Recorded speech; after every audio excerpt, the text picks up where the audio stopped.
बिस्मिल्लाहिर्रहमानिर्रहीम। अस्सलाम वालेकुम क्लास। जैसा कि आपको पता है कि हम डेली बेसिस पर फर्स्ट ईयर बायो के मुख्तलिफ़ किस्म के चैप्टर्स के इंपॉर्टेंट क्वेश्चंस को डिस्कस कर रहे हैं।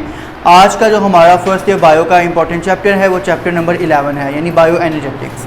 चैप्टर 11 में देखेंगे वो कौन कौन से इंपॉर्टेंट शॉर्ट क्वेश्चन हैं जो कि ALP स्मार्ट सिलेबस 2021 के अकॉर्डिंग है और बोर्ड पॉइंट ऑफ व्यू से वो बहुत इंपॉर्टेंट है, जिनको हर हाल में हमें करना पड़ेगा ताकि ये चैप्टर हमारा 100% प्रिपेयर हो जाए। उसके अलावा इस चैप्टर में जो इंपॉर्टेंट लॉन्ग क्वेश्चन था उसको भी हम बारी बारी डिस्कस करेंगे। तो स्टार्ट करते हैं। सबसे पहला क्वेश्चन है हमारा, डिफाइन कंपनसेशन पॉइंट।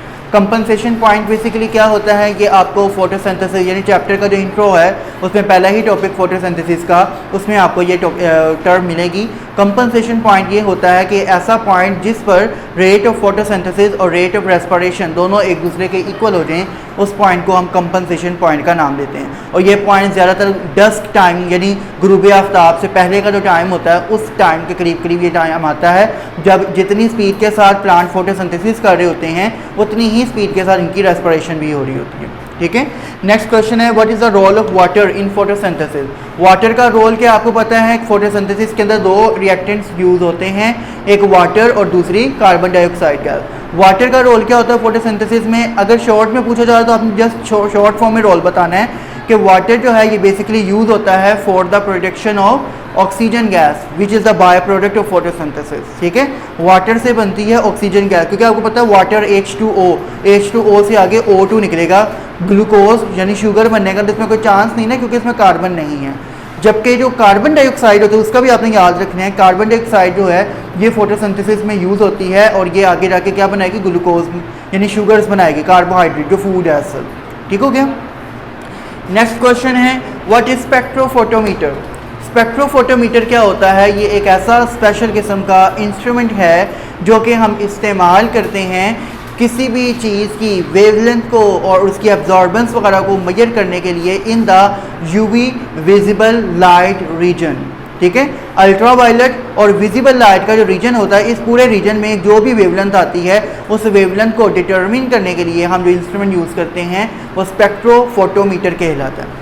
और स्पेक्ट्रोफोटोमीटर हम बेसिकली प्लांट्स के अंदर फोटोसिंथेसिस को भी स्टडी करने के लिए इस्तेमाल करते हैं, क्योंकि आपको पता है प्लांट में जो क्लोरोफिल है इसका ग्रीन कलर होता है और ग्रीन कलर की वजह से, क्योंकि ग्रीन कलर विजिबल लाइट के कलर्स में आता है विब्ग्योर, तो वो ग्रीन कलर जो है क्योंकि वो विजिबल लाइट में आता है इसलिए इसको हम आसानी से डिटेक्ट कर सकते हैं इनके स्पेक्ट्रम को यूज़ करके, कि जो हमारा स्पेक्ट्रोफोटोमीटर है वो हमें बताता है कि किस तरह से किस वेवलेंथ पर कौन सी लाइट एब्जॉर्ब हो रही है ड्यूरिंग फोटोसिंथेसिस और कौन सी लाइट एमिट हो रही है, रिफ्लेक्ट कर रही है। ये सारी बातें हमें इससे पता लगेगी। समझ आएगी बात की। नेक्स्ट क्वेश्चन है, डिफाइन बैक्टीरियो क्लोरोफिल्स। क्लोरोफिल तो एक यूजुअली स्पेशल किस्म का स्ट्रक्चर है, आपको पता है कि जो कि ये वो पिगमेंट है जो कि प्लांट्स के अंदर पाया जाता है, ग्रीन पिगमेंट जो कि फोटोसिंथेसिस में मदद करता है। बैक्टीरिया की बॉडी के अंदर क्योंकि प्रॉपर ऑर्गेनेल्स नहीं होते, जैसे प्लांट में क्लोरोप्लास्ट होता है उनमें क्लोरोफिल पाया जाता है, बैक्टीरिया में तो ऐसा नहीं होता, इसलिए बैक्टीरिया में जो फोटोसिंथेटिक पिगमेंट है जो इनकी फोटोसिंथेसिस में मदद करेगा उसे हम बैक्टीरियो क्लोरोफिल का नाम देते हैं। ठीक है। नेक्स्ट क्वेश्चन है हमारा, पोरफायरिन रिंग एंड फाइटोल। अगर हम एक क्लोरोफिल का मॉलिक्यूलर स्ट्रक्चर देखें तो उसके स्ट्रक्चर को अगर देखा जाए तो उसके दो पार्ट्स होते हैं, एक इसका हेड होता है और आगे उसकी एक टेल निकल रही होती है। ये आपको आपकी बुक में डायग्राम भी बनी बनाई मिल सकती हैं, बट आपको ये डायग्राम पूरी केमिकल फॉर्म की शक्ल में बनाने की ज़रूरत नहीं होगी। ठीक है, तो ये डायग्राम है जिसके अंदर आपको दिखाया गया है कि अपर पोर्शन जो है इसका हेड रीजन है जिसे हम पोरफायरिन रिंग कहते हैं, ये रिंग फॉर्म में होता है, और नीचे इसकी हाइड्रोफोबिक टेल है इसकी, और ये टेल जो होती है ये किसकी बनी होती है? फाइटोल की बनी होती है। पोरफायरिन रिंग जो है ये बेसिकली वो रिंग होती है जिसमें 4 पायरीडीन के मॉलिक्यूल होते हैं और उनके दरमियान एक मैग्नीशियम आयन लगा होता है, और इस मैग्नीशियम आयन की वजह से ये चारों रिंग्स, चारों पायरोल्स जो हैं ये आपस में मिलकर तो पूरा एक पोरफायरिन रिंग बना देती हैं। ठीक है, और इसके नीचे की तरफ जो टेल आ रही होती है वो टेल बनी होती है फाइटोल की। फाइटोल एक अल्कोहलिक कंपाउंड है जिसका पूरा फॉर्मूला क्या है आपकी बुक में मेंशन है। फाइटोल का फॉर्मूला होता है C20H39, ये इसका मॉलिक्यूलर फॉर्म, यानी इतनी लंबी कार्बन की चेन नीचे लगी होगी 20 कार्बन वाली, जो कि हाइड्रोफोबिक टेल का काम करेगी। हेड जो है हाइड्रोफिलिक इन नेचर होगा, हाइड्रोफिलिक का मतलब वाटर अट्रैक्टिंग, वाटर लविंग, और टेल जो है वो हाइड्रोफोबिक इन नेचर होगी, मतलब वाटर हीटिंग, वाटर रेपेलेंट है टेल इसकी, ठीक है। तो ये दो पार्ट्स होते हैं क्लोरोफिल के मॉलिक्यूल के, हेड को पोरफायरिन रिंग कहते हैं और टेल को फाइटोल का नाम देते हैं। क्लियर हो गया। नेक्स्ट क्वेश्चन है molecular formula of chlorophyll a and chlorophyll b. ये बड़ा इंपॉर्टेंट क्वेश्चन है। क्लोरोफिल ए और क्लोरोफिल बी का मॉलिक्यूलर फॉर्मूला बताना है। क्लोरोफिल ए का फॉर्मूला आपकी बुक में मेंशन है इसी पेज पर, पेज नंबर 210 पर, C55H72O5 and 4 mg। और क्लोरोफिल बी का फॉर्मूला है C55H70O6 and 4 mg। ठीक है, ये दोनों के फॉर्मूला सिंपल है। नेक्स्ट क्वेश्चन है accessory pigments. Accessory pigments basically क्या होते हैं? ऐसे पिगमेंट्स जो कि प्लांट्स की फोटोसिंथेसिस में हेल्प करते हैं। बेसिकली प्लांट के अंदर जो फोटोसिंथेटिक पिगमेंट है, जो मेजर पिगमेंट है, वो क्लोरोफिल ए है। इसका होना ज़रूरी है। अगर क्लोरोफिल ए नहीं होगा तो प्लांट फोटोसिंथेसिस बिल्कुल नहीं कर पाएगा। लेकिन उसके अलावा भी मुख्तलिफ किस्म के पिगमेंट्स प्लांट्स की बॉडी में पाए जाते हैं जो कि क्लोरोफिल ए की मदद करते हैं फोटोसिंथेसिस करने में। ठीक है, मतलब क्लोरोफिल ए अगर ग्रीन लाइट को लेट्स सपोज एब्जॉर्ब कर रहा है या ग्रीन से रिलेटेड लाइट्स को एब्जॉर्ब कर रहा है, तो बाकी पिगमेंट जो क्लोरोफिल लाइट्स को एब्जॉर्ब नहीं कर पाता, उन वेवलेंथ्स को एब्जॉर्ब करने के लिए बाकी पिगमेंट्स अल्लाह ताला ने रखे हैं प्लांट्स के अंदर। उनकी एग्जांपल जैसे carotenoids, xanthophylls, carotenes, chlorophyll B, chlorophyll C, chlorophyll A1, A2, A3, ये सारे क्या हैं? ये एसेसरी पिगमेंट्स हैं। क्लोरोफिल ए जो है ये मेजर पिगमेंट है जो कि ग्रीन पिगमेंट है, बाकी सारे एसेसरी पिगमेंट कहलाते हैं।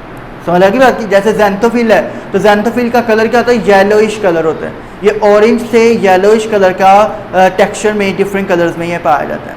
समझ लगी बात की? तो हर पिगमेंट अपना अपना एक स्पेसिफिक कलर रखता है, मतलब स्पेसिफिक कलर एब्जॉर्ब करता है और स्पेसिफिक कलर जो है वो ट्रांसमिट या रिफ्लेक्ट कर देते हैं। ठीक हो गया। नेक्स्ट क्वेश्चन है light dependent and independent reaction. Photosynthesis के प्रोसेस में दो रिएक्शंस होते हैं, एक होता है लाइट डिपेंडेंट रिएक्शन जिसे लाइट रिएक्शन कहते हैं, और दूसरा लाइट इंडिपेंडेंट रिएक्शन जिसे हम डार्क रिएक्शन का नाम देते हैं। लाइट डिपेंडेंट रिएक्शन के अंदर प्लांट का जो होता है वो क्या करता है? प्लांट का लाइट एनर्जी को इस्तेमाल करके केमिकल एनर्जी बनाता है, मतलब ATP, NADH2 इन मॉलिक्यूल्स की फॉर्मेशन होती है। और लाइट इंडिपेंडेंट रिएक्शन जिसे हम डार्क रिएक्शन कहते हैं, इसका दूसरा नाम कैल्विन साइकिल भी है। इस प्रोसेस में जो ATP और NADH2 मॉलिक्यूल्स बने होते हैं उनको यूटिलाइज़ किया जाता है और उनको यूटिलाइज़ करके ग्लूकोज यानी शुगर वगैरह, कार्बोहाइड्रेट्स वगैरह बनाए जाते हैं। ठीक है। नेक्स्ट क्वेश्चन है हमारा फोटोसिस्टम। प्लांट में जब फोटोसिंथेसिस होती है, यानी क्लोरोफिल का अगर हम देखें पूरा पार्ट, तो क्लोरोफिल स्ट्रक्चर को देखें तो इसके अंदर स्पेशल किस्म के स्ट्रक्चर्स मौजूद होते हैं जो मिलते हैं और पूरा क्लोरोफिल का मॉलिक्यूल बनाते हैं। ठीक है, और उन स्पेशल स्ट्रक्चर्स को हम नाम देते हैं फोटोसिस्टम्स का। फोटोसिस्टम बेसिकली ये वो स्ट्रक्चर है जो सनलाइट की स्पेशल फोटोन को एब्जॉर्ब करेगा और एब्जॉर्ब करके जो है फोटोसिंथेसिस को प्रोसीड करवाएगा। ये सारा काम किसके ऊपर होता है? फोटोसिस्टम के ऊपर होता है। एक फोटोसिस्टम के अंदर दो पार्ट्स होते हैं, एक होता है इसका एंटीना कॉम्प्लेक्स और दूसरा होता है रिएक्शन सेंटर। ये सेम ऐसे ही है जैसे एक रिएक्शन सेंटर, एक कंट्रोल सेंटर है, उसके ऊपर एक एरियल लगा हुआ है, एंटीना लगा हुआ है जो क्या करता है? सिग्नल्स को कैप्चर करता है। यहाँ पर भी ऐसे ही काम होगा। फोटो सिस्टम के ऊपर एक एंटीना कॉम्प्लेक्स होता है जिसका काम क्या होता है? सनलाइट की वेवलेंथ्स को एब्जॉर्ब करना।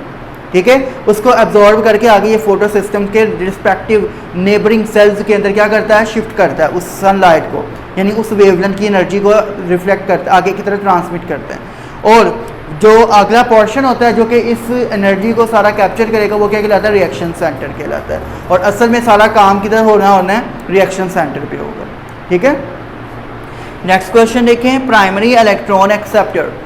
ये भी रिएक्शन सेंटर के अंदर वो पोर्शन जो कि सबसे पहले इलेक्ट्रॉन को एक्सेप्ट करेगा वो प्राइमरी इलेक्ट्रॉन एक्सेप्टर कहलाता है। इलेक्ट्रॉन को एक्सेप्ट करने से मुराद यहाँ पर क्या है?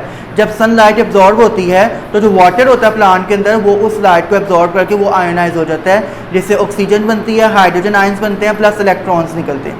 वो इलेक्ट्रॉन्स असल में शिफ्ट होते रहते हैं cell to cell photosystem के अंदर, जो कि पूरी फोटोसिंथेसिस को प्रोसीड करवाएंगे। तो मतलब वो ATP और NADH2 बनाने में हेल्प करेंगे। ठीक है, तो वो इलेक्ट्रॉन्स की जो शिफ्टिंग है, सबसे पहले कौन इलेक्ट्रॉन कैप्चर करेगा? वो प्राइमरी इलेक्ट्रॉन कॉम्प्लेक्स एक्सेप्टर कहलाता है। ठीक है। नेक्स्ट क्वेश्चन देखें, फोटोसिस्टम 2 एंड फोटोसिस्टम 1। इसी टॉपिक में आपको ये भी मिलेगा फोटो सिस्टम 2 और फोटो सिस्टम 1, दो तरह के फोटो सिस्टम प्लांट बॉडी में डिस्कवर हुए, एक को 2 कह दिया, एक को 1 कह दिया। 2 1 इसलिए कहा क्योंकि सबसे पहले फोटो सिस्टम 1 डिस्कवर हुआ था तो उसे फोटो सिस्टम 1 कह दिया, और बाद में 2 हुआ था तो इसलिए इसको 2 का नाम दे दिया। असल में इन दोनों की जो नाम है उनकी वेवलेंथ के अकॉर्डिंग है। जो फोटो सिस्टम 1 होता है ये 700 नैनोमीटर की लाइट्स को एब्जॉर्ब कर सकता है। सनलाइट में जो 700 नैनोमीटर की लाइट्स हैं वो कौन एब्जॉर्ब करता है? Photo system 1। और फोटो सिस्टम 2 जो होता है ये 680 नैनोमीटर की लाइट्स को अब्जॉर्ब करेगा और उसको अब्जॉर्ब करके आगे शिफ्ट करवाएगा। समझ आएगी बात? नेक्स्ट देखें cyclic and non cyclic phosphorylation. सबसे पहली बात, फॉस्फोरिलेशन का मतलब क्या होता है? Phosphorylation is can be defined as formation of ATP during photosynthesis. Photosynthesis के दौरान जो एटीपी बनते हैं इस प्रोसेस को क्या कहते हैं? फॉस्फोरिलेशन कहते हैं। क्योंकि आपको पता है एटीपी बनते कैसे, जैसे एडीपी है तो उसके अंदर एक फॉस्फेट ग्रुप ऐड होगा तो एटीपी बन जाएगा, एएमपी में एक ऐड होगा एडीपी, एडीपी से एटीपी, इस तरह से होता है ना। इसी तरह से क्योंकि फॉस्फेट ग्रुप की एडिशन है, दिस इज कॉल्ड फॉस्फोरिलेशन, और इसी वजह से एटीपी फॉर्मेशन को हम क्या कहते हैं? फॉस्फोरिलेशन। अब ये दो तरह की होती है, एक साइक्लिक होती है, एक नॉन साइक्लिक होती है। साइक्लिक फॉर्म में क्या होता है, वो प्रोसेस जो है दोबारा से रिपीट होना शुरू हो जाता है, और साइक्लिक प्रोसेस में सिर्फ फोटो सिस्टम 1 इन्वॉल्व होता है, 2 इन्वॉल्व नहीं होता।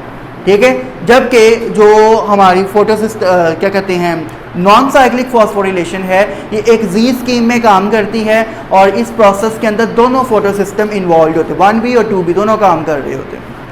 ज़्यादातर प्लांट कौन सी करते हैं? नॉन साइक्लिक फॉस्फोरिलेशन करते हैं, और कभी कभार अगर एटीपी ज़्यादा ना बने हो तो प्लांट थोड़े वक्त के लिए टेम्प्रेरी तौर पर साइक्लिक फॉस्फोरिलेशन करने लगे। तो ये चंद एक डिफरेंसेस हैं दोनों के अंदर। ठीक है, नेक्स्ट क्वेश्चन है P Q and P C में डिफरेंस। पी क्यू का मतलब है प्लास्टोक्विनिन और पी सी का मतलब है प्लास्टोसियानिन। ठीक है, ये दोनों स्पेशल किस्म के पिगमेंट्स हैं और ये दोनों असल में इलेक्ट्रॉन एक्सेप्टर्स हैं।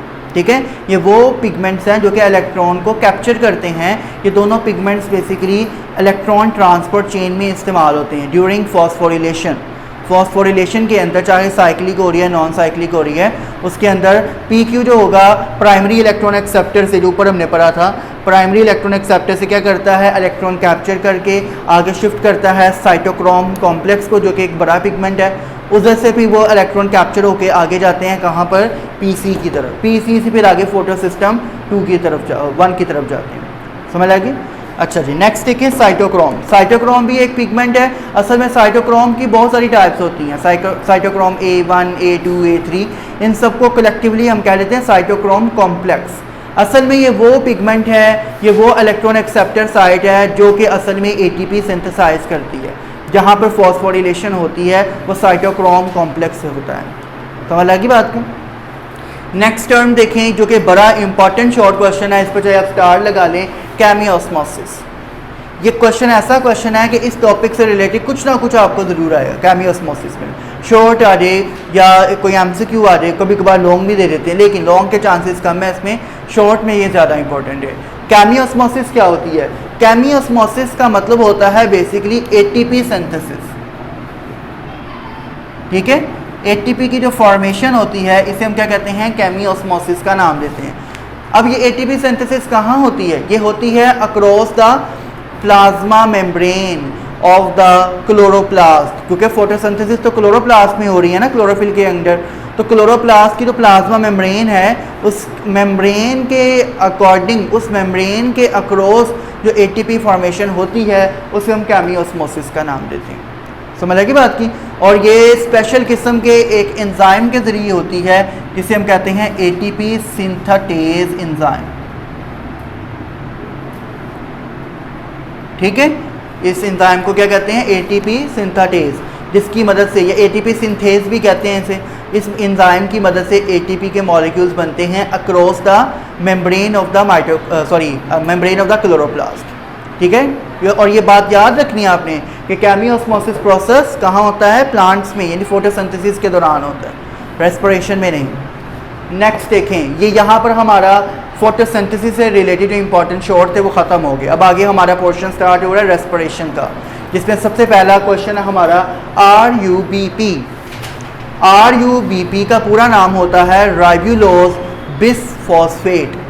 ठीक है, ये एक ऐसी स्पेशल प्रोटीन है जो कि रेस्पिरेशन के अंदर एक बहुत इम्पॉर्टेंट रोल अदा करती है।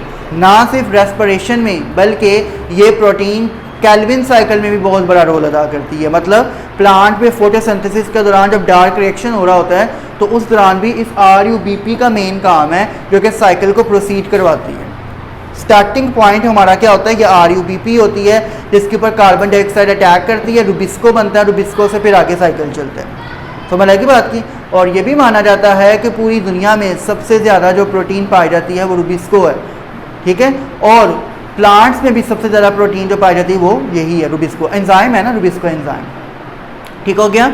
नेक्स्ट क्वेश्चन देखें, ग्लाइकोलाइसिस। रेस्पिरेशन स्टार्ट हो गई यहाँ से। ग्लाइकोलाइसिस क्या होती है? Break down of glucose molecules. ठीक है, दिस इज कॉल्ड ग्लाइकोलाइसिस। अब याद रखना आपने, ग्लाइकोलाइसिस चाहे एरोबिक रेस्पिरेशन हो चाहे एनारोबिक हो, दोनों में ग्लाइकोलाइसिस होती है। ठीक है, और ग्लाइकोलाइसिस का प्रोसेस कहाँ होता है? साइटोप्लाज्म के अंदर होता है। समझ लगी बात की? ये माइटोकॉन्ड्रिया में नहीं होती, साइटोप्लाज्म में ही हो जाती है। अच्छा जी, next question, alcoholic and lactic acid fermentation. Alcoholic और लैक्टिक एसिड फर्मेंटेशन ये दोनों एन एरोबिक रेस्पिरेशन की टाइप्स हैं जो कि ऑक्सीजन की एब्सेंस में रेस्पिरेशन होती है। अल्कोहलिक फर्मेंटेशन ये वो एन एरोबिक रेस्पिरेशन है जिसमें पायरुविक एसिड कन्वर्ट हो जाता है अल्कोहल के अंदर, एथेनॉल में। और लैक्टिक एसिड फर्मेंटेशन ये वो है कि जिसके अंदर पायरुविक एसिड कन्वर्ट हो जाता है लैक्टिक एसिड के अंदर। यूजुअली जब एरोबिक रेस्पिरेशन होती है तो पायरुविक एसिड कन्वर्ट होता है किसके अंदर? पायरुविक एसिड कन्वर्ट होगा वाटर और कार्बन डाइऑक्साइड गैस के अंदर, जो प्रॉपर रेस्पिरेशन, सेलुलर रेस्पिरेशन जो होती है। समझ आएगी? हमारी बॉडी के अंदर इन दोनों में से कौन सी फर्मेंटेशन होती है? लैक्टिक एसिड के अल्कोहलिक? लैक्टिक एसिड, शाबाश। लैक्टिक एसिड फर्मेंटेशन हमारी बॉडी में बाज़ औक़ात होती है, ख़ास तौर पर तब होती है जब हमारी बॉडी में ऑक्सीजन की डेफिशिएंसी हो जाए। ठीक है, जैसे मिसाल के तौर पर कोई हार्ड वर्कआउट किया, एक्सरसाइज की है या कोई वॉकिंग की है बड़ी तेज़ी के साथ, तो क्या होता है आपने देखा होगा, देर बाद करें एक्सरसाइज या वॉकिंग वगैरह करें तो खलियाँ पड़ जाती हैं, फटीग हो जाती है। वो क्यों?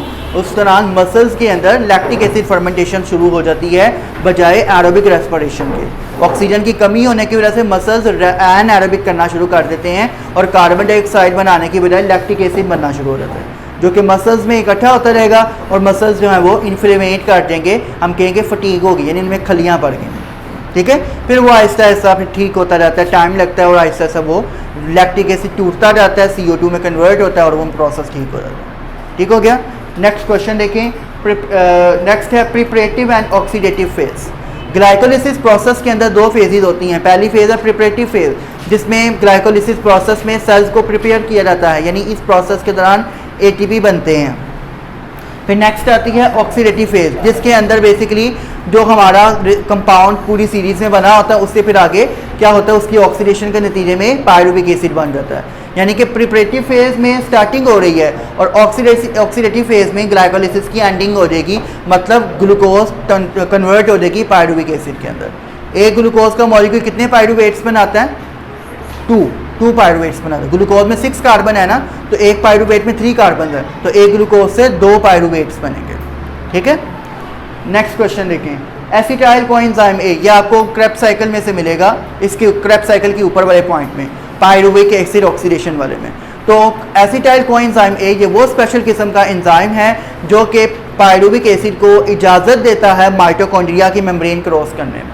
जब तक पायरुविक एसिड माइटोकॉन्ड्रिया के साथ अटैच, एसिटाइल कोएंजाइम ए के साथ अटैच नहीं होगा, जब माइटोकॉन्ड्रिया की मेम्ब्रेन को पास नहीं कर सकता। तो ये एक तरह का ये पास है इसका, ठीक है, ये एक तरह का इसका वीज़ा है कि इसको यूज़ करके ये माइटोकॉन्ड्रिया की मेम्ब्रेन को पार करके माइटोकॉन्ड्रिया में जाएगा, इसके बगैर ये माइटोकॉन्ड्रिया के अंदर नहीं जा सकता। नेक्स्ट है pyruvic acid oxidation. Pyruvic acid oxidation ये वही जो भी मैंने आपको बताया, ग्लाइकोलिसिस से जो पायरुविक एसिड बना वो एसिटाइल कोएंजाइम ए के साथ मिलेगा और मिलकर क्या बना देता है, एक कॉम्प्लेक्स बनाएगा, यानी कि उसकी ऑक्सीडेशन हो जाएगी पायरुविक एसिड की और वो एसिटाइल कोएंजाइम ए की शक्ल में वो फिर क्रेब्स साइकिल के अंदर मूव करेगा, मतलब माइटोकॉन्ड्रिया में जाएगा। ये पूरा प्रोसेस पायरुविक एसिड ऑक्सीडेशन कहलाता है। इसके साथ आपने इसका छोटा सा जो साइकिल है डायग्राम की फॉर्म में वो भी आपने बताना है, नेक्स्ट पेज पर आपको मिल जाएगा। Next question, coenzyme Q. Coenzyme Q basically respiration के दौरान इलेक्ट्रॉन ट्रांसपोर्ट चेन में इस्तेमाल होता है, जो कि साइटोक्रोम से जो इलेक्ट्रॉन्स कैप्चर होते हैं वो किस में जाते हैं, कोएंजाइम क्यू में जाते हैं एटीपी वगैरह बनाने के लिए। ठीक हो गया। नेक्स्ट क्वेश्चन है oxidative phosphorylation. Oxidative phosphorylation basically respiration के दौरान होती है। याद रखना है सादी फास्फोरिलेशन जो थी वो किस में थी, फोटोसिंथेसिस के अंदर। ऑक्सीडेटिव फास्फोरिलेशन किस में होती है, रेस्पिरेशन के अंदर। मतलब कि ऑक्सीजन को इस्तेमाल करके जब हम एटीपी बनाते हैं तो ये प्रोसेस क्या कहलाता है, ऑक्सीडेटिव फास्फोरिलेशन। और ऑक्सीजन को यूज़ कहाँ किया जाता है, एटीपी बनाने के लिए, रेस्पिरेशन के अंदर, सेलुलर रेस्पिरेशन, एरोबिक रेस्पिरेशन में ना। तो इसलिए एरोबिक रेस्पिरेशन में अगर फास्फोरिलेशन होगी तो वो ऑक्सीडेटिव फास्फोरिलेशन कहलाएगी। इसको एग्जाम्पलीफाई के तौर पर आपने इनके रिएक्शंस भी बताने हैं जो आपकी बुक में गिवन है। ठीक है। नेक्स्ट क्वेश्चन देखें, net production of ATP during glycolysis. Glycolysis के दौरान कितने टोटल एटीपी बनते हैं, टोटल 4 बनते हैं। उन 4 में से 2 यूटिलाइज हो जाते हैं और 2 आगे जाते हैं। ठीक है ना। तो इसका मतलब नेट एटीपी प्रोडक्शन कितनी होती है, 2 एटीपी प्रोडक्शन। क्लियर हो गया। नेक्स्ट देखें, फास्फोरिलेशन एंड ऑक्सीडेटिव फास्फोरिलेशन में डिफरेंस जो मैंने अभी आपको बता दिया, क्या डिफरेंस है दोनों में। नेक्स्ट क्वेश्चन है, how formation of vitamin A is linked with the eating carrots. Carrots को खाना, आपने अक्सर सुना होगा गाजर खाने से क्या होता है, नज़र तेज़ होती है। गाजर का जूस पिएं, गाजरें खाएं, इससे नज़र तेज़ होगी। इसकी वजह क्या है, इसकी वजह यह है कि कैरेट्स के अंदर होती है बीटा कैरोटीन प्रोटीन और विटामिन ए होता है बहुत ज़्यादा।